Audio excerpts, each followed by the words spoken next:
আগুন নিয়ন্ত্রণে গত কয়েকদিন ধরে টানা চেষ্টা করে চলেছেন দমকল কর্মীরা। তবুও বিস্তীর্ণ এলাকার আগুন সম্পূর্ণরূপে নিয়ন্ত্রণে আনতে পারছেন না। বাড়তে পারে আগুন এমন সতর্কবার্তা জারি করেছে দমকলের কর্মকর্তারা। প্রবল বাতাসের দাপট এবং শুষ্ক আবহাওয়া এর অন্যতম কারণ বলে উল্লেখ করেছেন তারা। এদিকে এই পরিস্থিতি আগামী কয়েকদিনে আরও খারাপ হতে পারে বলে সতর্ক করেছে লস অ্যাঞ্জেলসের কর্তৃপক্ষ। ইতোমধ্যে দাবানলের কারণে 24 জনের মৃত্যু হয়েছে বলেও জানানো হয়েছে প্রশাসনের তরফে।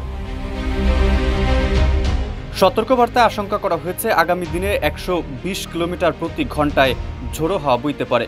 রবিবারের পর সোমবার থেকে বুধবার পর্যন্ত ঝোড়ো হাওয়া বওয়ার পূর্বাভাস চিন্তা বাড়াচ্ছে কয়েকগুণ। পলিসেটসের আগুনে 22,600 একর পুড়ে গেছে, এর মাত্র 11% নিয়ন্ত্রণ রয়েছে। অন্যদিকে ইটনের আগুন আলতাদেনা এলাকাকে ব্যাপক ক্ষতিগ্রস্ত করেছে। সেখানকার 15% আগুন নিয়ন্ত্রণে এলেও 14,000 একর পুড়ে ছাই। কেউ না বুঝলেও আমরা আপনার প্রয়োজন বুঝি, আর তাই তো অত্যাধুনিক ফিচার সম্বলিত বিভিন্ন সাইজ আর কালারের 250-টিরও বেশি ডিজাইন অপশন নিয়ে ওয়ালটন স্মার্ট ফ্রিজ বোঝে আপনার প্রয়োজন। ক্যালিফোর্নিয়া রাজ্যের একাধিক শহরে ছড়িয়ে পড়েছে দাবানল। 8 জানুয়ারি অগ্নিকাণ্ডের খবর প্রথম প্রকাশ্যে আসে।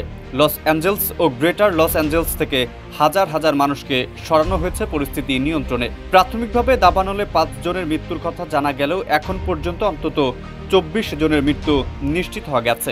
এই সংখ্যা আরও বাড়ার আশঙ্কা রয়েছে। এদিকে বর্তমানে প্রায় 1,05,000 বাসিন্দা বাধ্যতামূলক সরিয়ে নেওয়ার আদেশের অধীনে রয়েছেন। আগুন নেভানোর পর বেশ কিছু জায়গার ছবি প্রকাশ্যে এসেছে আন্তর্জাতিক সংবাদ মাধ্যমে, আর তাতেই রীতিমতো শিউরে উঠছেন মানুষ। লস অ্যাঞ্জেলসের আশেপাশের 3টি বড় দাবানল এখনও জ্বলছে। সবচেয়ে বেশি ক্ষতিগ্রস্ত এলাকা প্যালিসেডস। অন্যদিকে হার্টস নামক এলাকার 799 একর এলাকা ক্ষতিগ্রস্ত হয়েছে। তবে এখানকার আগুন পুরোপুরি নিয়ন্ত্রণ করা গেছে। স্থানীয় কর্মকর্তারা জানিয়েছেন বাতাস কম থাকায় ফায়ার সার্ভিসের কর্মীরা কিছুটা অগ্রগতি করতে পেরেছেন। তবে মঙ্গলবার বাতাসের গতি বাড়ার সঙ্গে সঙ্গে আগুনের পরিস্থিতি আরও খারাপ হতে পারে। ক্যালিফোর্নিয়ার প্যাসাডেনা কাউন্টির ফায়ার সার্ভিসের পক্ষ থেকে এমন তথ্য দেওয়া হয়েছে। তাদের ভাষ্যমতে এখনও পরিস্থিতি নিয়ন্ত্রণের বাইরে রয়েছে। দাবানল ছড়িয়ে পড়া অঞ্চলগুলোতে অন্তত 14,000 দমকল কর্মী কাজ করছেন এবং তাদের সহায়তা করছে 84টি প্লেন ও 1,354টি অগ্নি নির্বাপন ইঞ্জিন।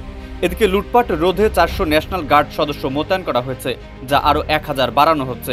এরই মধ্যে লুটপাটের জন্য 29 জনকে গ্রেফতার করা হয়েছে। তাদের মধ্যে 2 জন দমকল কর্মী ছদ্মবেশে লুটপাটের চেষ্টা করেছিলেন বলে জানা গেছে। মেহেদী হাসান, ইত্তেফাক।